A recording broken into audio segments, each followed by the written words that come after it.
أعوذ بالله من الشيطان الرجيم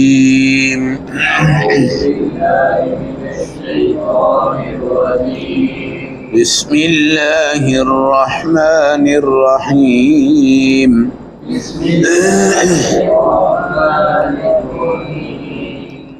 تلاوت کردہ آیت مبارکہ کا ترجمہ او التابعین یا ان کے گھروں میں رہنے والے غیر اولی الاربۃ من الرجال جن کی بے حیائی کی طرف کوئی توجہ بھی نہ ہو، او الطفل یا ایسے بچے تمہارے گھروں میں رہتے ہیں کہ لم یظہروا علی عورات النساء جو عورتوں کی خواہشات سے ابھی تک واقف نہیں ہوئے، ولا یضربن بارجلہن اور یہ عورتیں اپنے پاؤں زور سے زمین پہ نہ ماریں، لیعلم ما یخفین من زینتہن تاکہ ان کی آواز سے ان کی زینت ظاہر ہو، وتوبوا الی اللہ جمیعا اور جو بدنگاہی کے گناہ ہو چکے ہیں اس کے لیے توبہ کرو اکٹھے ہو کے، ایھا المؤمنون اے اہل ایمان، لعلکم تفلحون تاکہ تم فلاح پا جاؤ۔ آیت نمبر 31 پارہ نمبر 18 سورۃ النور کی آیت کا یہ آخری حصہ ہے جو کہ آج اس آیت کا تیسرا درس ہے۔ کچھ لوگ ہیں جو طفیلی کے طور پہ رہتے ہیں، بہت زیادہ بوڑھے ہیں، ان کا عورتوں کے ساتھ، بے حیائی کے ساتھ یا ان چیزوں کے ساتھ ذہنی طور پہ، جسمانی طور پہ، روحانی طور پہ، قلبی طور پہ کوئی مزاج، کوئی ذہن، کوئی خواہشات، کوئی چیز نہیں۔ اگر اس طرح کے مرد بھی گھر میں رہیں اور آپ کو یقین ہو کہ ان میں کسی قسم کی خواہشات نہیں ہیں، اس میں ہجڑے بھی آ سکتے ہیں، خسرے بھی آ سکتے ہیں، اور وہ بوڑھے بھی آ سکتے ہیں جن کا بڑھاپا اب بڑھاپا ہے اور اب وہ جوانی کی طرف واپس نہیں آ سکتے۔ یہ جو آج کل حکیم کہتے ہیں نا آئیے آپ کو جوان بنا دیتے ہیں، کیا بنا دیتے ہیں؟ جوان۔ تو یاد رکھیے ہمارے نبی کا فرمان ہے کہ ایک موت کا حل کوئی نہیں ہے، دوسرا بڑھاپے کا حل۔ تو بڑھاپے کو جو جوان بنانے کے لیے کوئی دوائیاں استعمال کرتے ہیں وہ بیچارے ایسے ہی لگے جاتے ہیں، ایسے ہی لگے جاتے ہیں، اور یہ اتنے اشتہار اور اتنی پبلک سٹیاں اس کی ہوتی ہیں، ہم جوان بنا دیتے ہیں، بوڑھوں کو جوان بنا دیتے ہیں۔ بھئی اللہ نے ان کو بوڑھا بنایا، تم کیسے جوان بنا سکتے ہو؟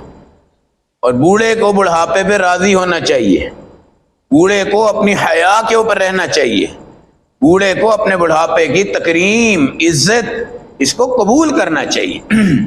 یہ نہیں ہے کہ ہم 80 اور 90 سال کے اور بال کالے کر کے ہم جوان بن جائیں۔ یہ بھی کوئی جوان ہے جی؟ یا حکیموں کے کشتے کھائیں اور جوان بن جائے، یہ کوئی جوانی نہیں ہے۔ بڑھاپا ہے، بڑھاپے کو تسلیم کرو، بڑھاپے میں اپنے بوڑھا ہونے کا جو مزاج ہے اس کو پیدا کرو۔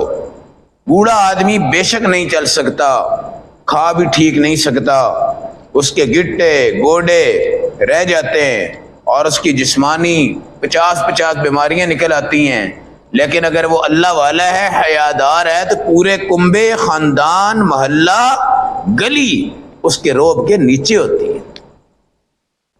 جی۔ اگر وہ بستر پہ بھی پڑے ہیں، ہمارے شیوخ الحدیث ہوتے ہیں اور بالکل لاچار ہو جاتے ہیں اور بیماری کے آخری ایام ہوتے ہیں، مگر ان کے یہ حال بھرے ہوتے ہیں، باہر کے سین بھرے ہوتے ہیں، برانڈے بھرے ہوتے ہیں۔ ان کے عقیدت مند لوگ یہ نہیں کہتے اب یہ بوڑھا چلا گیا، اب اس میں کوئی طاقت نہیں، یہ ہاتھ نہیں ہلا سکتا، یہ اٹھ نہیں سکتا۔ ان میں ایک روحانی طاقت ہوتی ہے، لوگ ان کے دیدار کے لیے بڑھ رہے ہیں، زیارت کے لیے بڑھ رہے ہیں، ان کے پاؤں دبا رہے ہیں، ان سے کہہ رہے ہیں دعائیں کر دیں، اشارہ کر دیں، کچھ نہ کچھ اللہ سے کہہ دیں۔ اس طرح کے لوگ بھی ہمارے گھروں میں آ سکتے ہیں اور مہمان کے طور پہ بھی رہ سکتے ہیں، معاونت کے طور پہ بھی ہم ان کو رکھ سکتے ہیں۔ تو ان سے پردہ اگر نہیں ہو رہا تو کوئی مسئلہ نہیں۔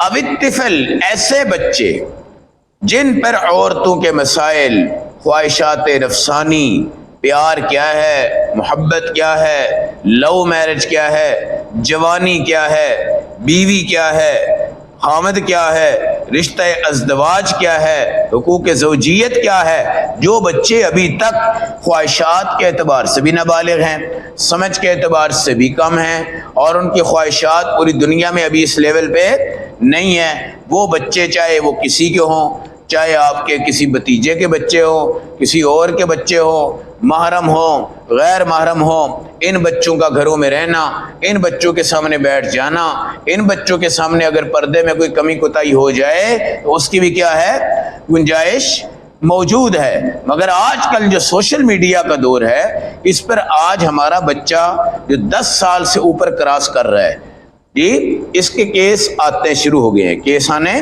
شروع ہو گئے ہیں۔ 11 سال 12 سال کی بچی بھی آج بالغ ہونا شروع ہو گئی ہے، 12-13 سال کا لڑکا بھی آج بالغ ہونا شروع ہو گیا ہے، اور بلوغت سے قبل بھی بچوں کی شرارتیں ناقابل بیان ہیں، ناقابل بیان ہے۔ اور میں نے اس دن بھی بات کی کہ آج ہمارا 8 سال کا بچہ 18 سال کی زندگی بھی چل رہا ہے، اور ہمارا 18 سال کا بچہ 25 سال کی زندگی بھی چل رہا ہے، اور اس کو صبر نہیں ہے، اور اس کو روکنے والا کوئی چیز کا نظام موجود نہیں ہے، اور ہر طرف جس طرف نکلے گا فتنے، جس طرف نکلے گا فتنے، جس طرف نکلے گا فتنے، جس طرف نکلے گا فتنے۔ ان فتنوں کا سد باب اگر ہے تو وہ مساجد ہیں، یا دینی مدارس ہیں، یا تبلیغ کے حلقے ہیں، یا اللہ کے راستے کا جہاد ہے، یا ہجرت ہے اللہ کے راستے کی، وہ فتنوں کا سد باب ہے۔ اگر آپ فتنوں کے دور میں گھوم رہے ہیں، پھر بہت چھوٹا کوئی بچہ ہے، چھوٹا کوئی بچہ ہے، اور اس میں کوئی خواہشات نہیں جاگی، اس کی بات سے، اس کی گفتگو سے آج تک آپ نے کوئی قرینہ اشارہ محسوس نہیں کیا۔ ان کے سامنے ہماری بہنیں وغیرہ اگر پردے کے بغیر چل رہی ہیں، آ رہی ہیں، جا رہی ہیں، تو اس کی بھی کیا ہے، گنجائش۔ اور قرآن کہتا ہے کہ اپنے پاؤں کی آواز اور جوتی کی ٹک ٹک یہ زمین پہ نہیں آنی چاہیے۔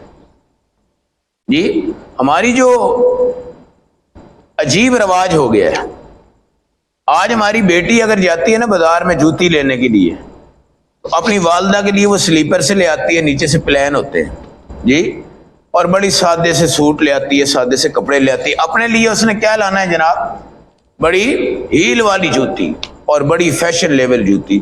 حالانکہ والدہ بھی اگر اس کی 40-50 سال کی ہے تو وہ بھی کوئی اتنی بڑی عمر کی نہیں ہے، لیکن فیشن یہ ہے کہ یہ میری ماں ہے، کیا ہے جی، یہ میری ماں ہے۔ اب اگر اس کی ماں بہت ہائی لیول کے کپڑے پہنتی ہے تو وہ لڑکی کو آج ایسے معاشرے میں ہم نے اوپر کر دیا ہوا ہے کہ وہ 15-18 سال کی بچی اس کو بڑی حیرت سے دیکھتی ہے، اور اس پہ بڑا عجیب قسم کی نظر رکھتی ہے، کہتی کہ آپ کو یہ چیز زیب نہیں دیتی ہے جی۔ اور اگر ہماری وہ آنٹی جو 40-45 سال کی آگے سے وہ آنکھیں نکال کے اس کو گئے کہ تیرا ابھی کون سا زمانہ ہے، ابھی تو میرا زمانہ چل رہا ہے، اور تو کون سی باتیں کر رہی ہے، اور چھوٹی سی بچی ہو کے تو بڑی بڑی باتیں کرنے لگ پڑی ہے۔ بھائی یہ بڑی بڑی باتیں یا تو آپ نے دکھائی ہوں گی، یا سکھائی ہوں گی، یا بتائی ہوں گی، یا اس کو ماحول دیا ہوگا، یا اس کو ایسے معاشرے میں رکھا ہوگا، یا اس کی کوئی سہیلیاں ہوں گی، یا کالج کے اس کے فرینڈز ہوں گے، یا کوئی بھی ہوگا جنہوں نے آج اس کو دیکھا۔ اور اب یہ جوتیاں ٹک ٹک کی آواز آ رہی ہیں، ٹک ٹک کی آواز آ رہی ہیں، ٹک ٹک کی آواز آ رہی ہیں، اور لڑکے ادھر موڑ رہے ہیں، لڑکے ادھر موڑ رہے ہیں، کون جا رہا ہے، کون جا رہا ہے، کون جا رہا ہے۔ یہ عجیب تماشا ہے، کیا ہے، عجیب تماشا ہے۔ اور پھر خدا نخواستہ اللہ معاف کرے، اللہ وہ وقت نہ لے کر آئے، کبھی یہ کسی بڑی تقریب میں، اور کبھی کسی شادی میں، اور کسی بیاہ میں ہیں، جب وہ چل رہی ہوتی ہے نا تو وہ بڑے سٹائل کے ساتھ اوپر اور نیچے آ رہی ہوتی ہے، اور وہاں اگر جوتی کسی کی سلپ ہو جائے تو آپ دیکھیں اس کے کیا حالات ہوتے ہیں، اس کے کیا حالات ہوتے ہیں۔ اور ہم نے کئی دفعہ سنا ہے اونچی جگہ سے جوتی سلپ ہوئی اور سیڑھیوں سے گھومتے گھومتے آئی، کسی کا سر پھٹ گیا، کسی کا کیا ہو گیا، کسی کا کیا ہو گیا، کسی کا کیا ہو گیا۔ 10 سال کی بچیاں اتنی اونچا ہے ان کا، کیا قد چھوٹا ہے جی، اس کی جوتی اونچی ہونی چاہیے، قد چھوٹا ہے اس کی جوتی وہ نہیں ہونی چاہیے۔ اب یہ ٹک کی آواز آ گئی۔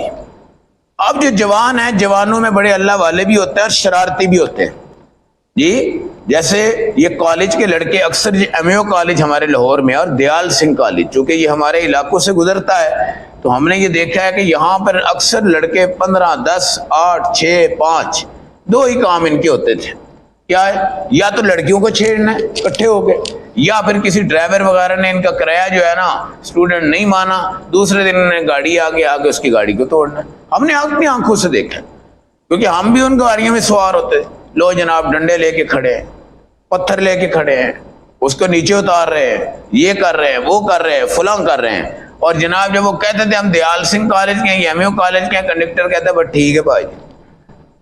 یہ نظام ہے.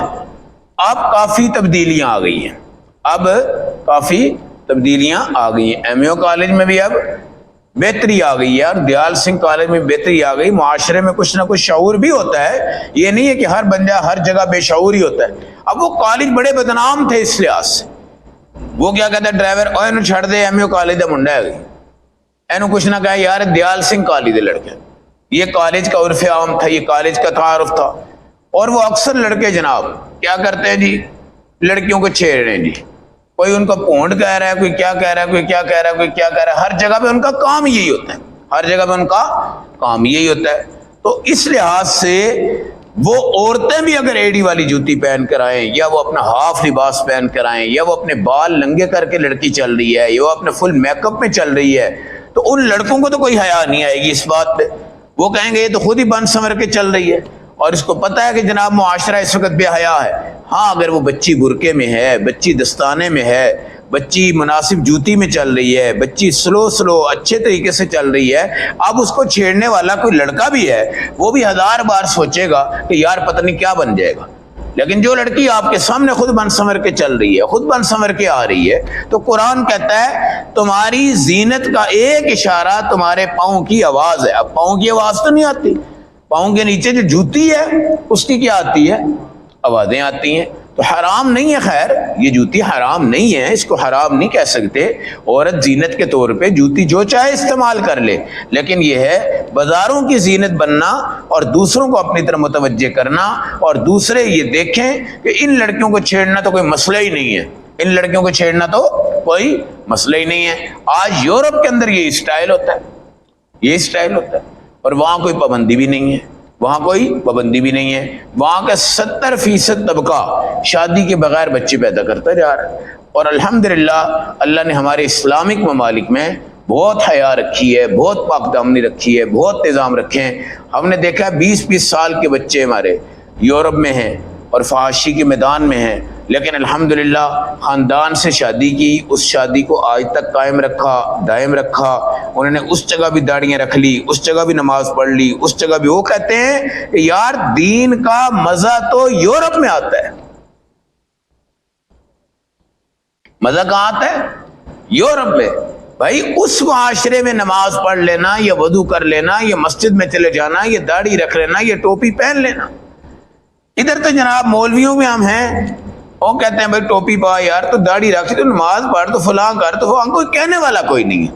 لیکن وہاں پر اگر ہم نماز پڑھتے ہیں، یہ مسجد کے عاشق بن جاتے ہیں، یہ مدرسوں میں چلے جاتے ہیں، یہ اللہ والوں کی صحبت میں چلے جاتے ہیں، اور دائیں بائیں زنا، شراب، سود، جوا، حرام، اس معاشرے میں ایمان کو بچا کے استقامت کے ساتھ چلنے والا بندہ مزہ اس کا ہے، مزہ اس کا ہے. اور الحمدللہ آج اگر وہ کافر بھی مسلمان ہو رہے ہیں، اور بہت تیزی سے مسلمان ہو رہے ہیں، وہ کفار ہمارے مدرسے اور مسجدوں کو مٹانے کے چکر میں ہیں، مگر دین ان میں جتنا پھیل رہا ہے وہ بے مثال ہے. اور وہ یہ کہتے ہیں کہ یار ہم گناہوں سے رج گئے، زنا سے رج گئے، شراب پی پی کے رج گئے، جوئے کھا کھا کے کھیل کھیل کے رج گئے، اور قتل و غارت تمام چیزیں ہم نے دیکھ لی. اور وہاں پہ باقاعدہ خودکشی ہوتی ہے، اور خودکشی کی مخصوص جگہ بنی ہوئی ہیں، اور خودکشی کرنے کی وہاں پہ اجازت بھی ہے، اور خودکشی کرنے میں بہت سے لوگ خودکشیاں کرتے ہیں. وہاں خودکشی کی شرح سب سے زیادہ وہاں پہ ہے. اور وہاں کی عورت آج کل اپنے آپ کو ایک بازاری کھیل سمجھ رہی ہے، اور وہ سمجھتی ہے کہ میں کون سی عورت ہوں جس کے ساتھ کوئی بھی مرد ٹچ ہو جائے، کوئی مرد مجھ سے بات کر لے، کوئی مرد زنا کی طرف آ جائے. لیکن الحمدللہ ہمارا یہ چولہا جو صفائی کرتا ہے نا، یہ بھی اپنی بیوی کو تحفظ میں رکھتا ہے. اس کے لیے بھی غیرت کا تقاضا ہے. یہ نہیں ہوتا کہ کوئی وزیر، ایم پی، ایم این اے آ جائے اور یہ کہے جناب بس آپ ہی ہمارے سردار ہیں، آپ جو چاہیں کر لیں. نہیں، ایسا کبھی نہیں ہوتا. یہ الحمدللہ ہمیں ان ملکوں میں اللہ نے بصارت بھی رکھی ہے، بصیرت بھی رکھی ہے. تو یورپ میں تباہی بہت ہے، لیکن اس تباہی کے اندر بھی جو بچ گیا اس کا ایمان بڑا مضبوط ہوتا ہے. اس کا اسلام بڑا مضبوط ہوتا ہے۔ وَتُوبُوا إِلَى اللَّهِ جَمِيعًا، اللہ کی طرف توبہ کرو، کیونکہ یہ نگاہیں پتہ نہیں کتنی بار کس پہ لگ جاتی ہیں، کتنی بار کس پہ ٹک جاتی ہیں، کتنی بار ان کا قصور بن جاتا ہے، کتنی بار حد اعتدال سے نیچے اوپر آ جاتی ہیں۔ اللہ کہتے ہیں ان میں توبہ کرو لا کہ تم فلاح پا جاؤ۔ اس لیے نگاہ میں ہم سب کو یہ تصور رکھنا ہے کہ ہمیں اللہ نے قرآن دیا ہے، یار ہم کس کو دیکھ رہے ہیں؟ ہمیں اللہ نے اپنے نبی کا دیدار دیا ہے انشاءاللہ، اور میں نے اس دن بھی بات کی تھی کہ اللہ کے نبی کے دیدار کے لیے اپنی نگاہوں کو بچا کے رکھو گے تو انشاءاللہ خواب میں رسول پاک علیہ السلام کا دیدار بھی ہوگا۔ پھر ہم نے انشاءاللہ اللہ کا بھی تو دیدار کرنا ہے، اللہ کا بھی تو دیدار کرنا ہے۔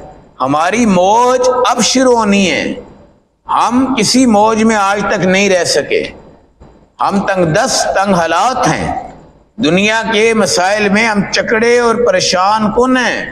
ہم ایک مسئلے کو حل کرتے ہیں تو دوسرے کے حل کرنے کی طرف دماغ لے کے چلتے ہیں، اس کو حل کرتے ہیں تیسرے کی طرف لے کے چلتے ہیں، اس کو حل کرتے ہیں چوتھے کی طرف لے کے چلتے ہیں۔